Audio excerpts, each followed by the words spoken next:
Hi everyone, in this tutorial I will show you how to install Postgres and pgAdmin using Docker. First, make sure you have a Docker installed. If not, install it or open it if it is already there. Next, open VS Code. I am selecting an existing folder where I am going to keep my Docker files. Inside that folder, create a file named docker-compose.yml. Now I am copy pasted the Docker Compose code and save that file. Docker Compose file is a YAML file that tells Docker how to run a multiple containers together. Version defines which Docker Compose version you are using. Here it is 3.8. Services denotes list of services you want to run. Here we have two services.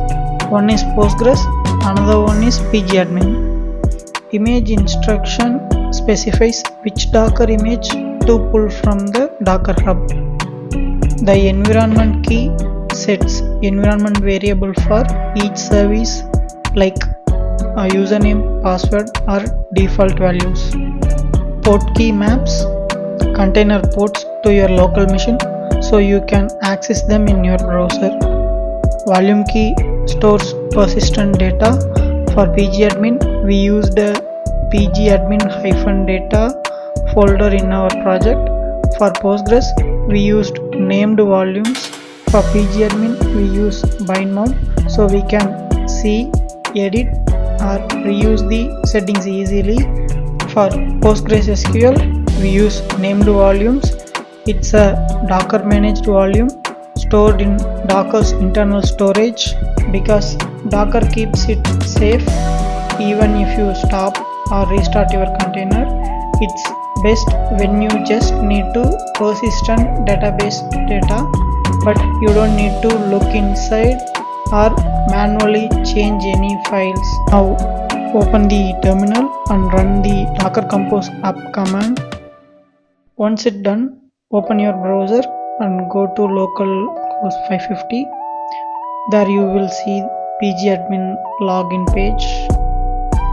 We have already set our pgAdmin credentials in pgAdmin service section of Docker Compose file.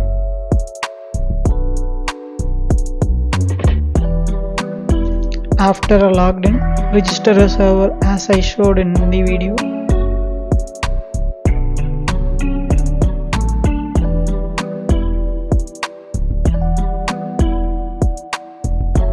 Now if you expand the databases, you will see the database local DB that was created by Docker.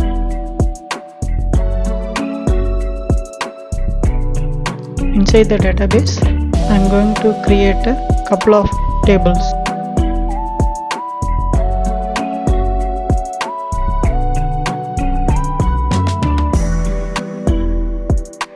To check the running containers, go back to VS Code and in terminal type docker ps command.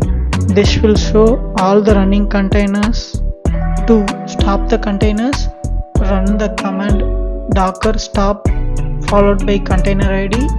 Here you can use the first two characters of container IDs. It will stop the running containers.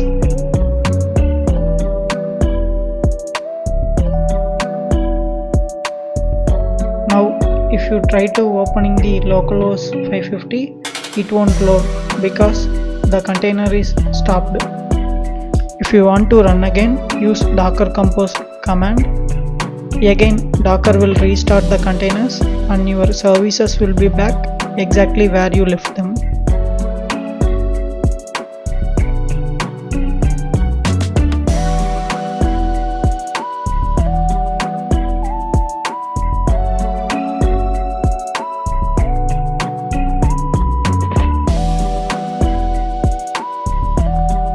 If you want to completely remove the containers, first run the stop command. After that, run the docker rm followed by container id command. This will remove the containers you don't want. This setup is helpful when you want an isolated, consistent database for development or testing purpose.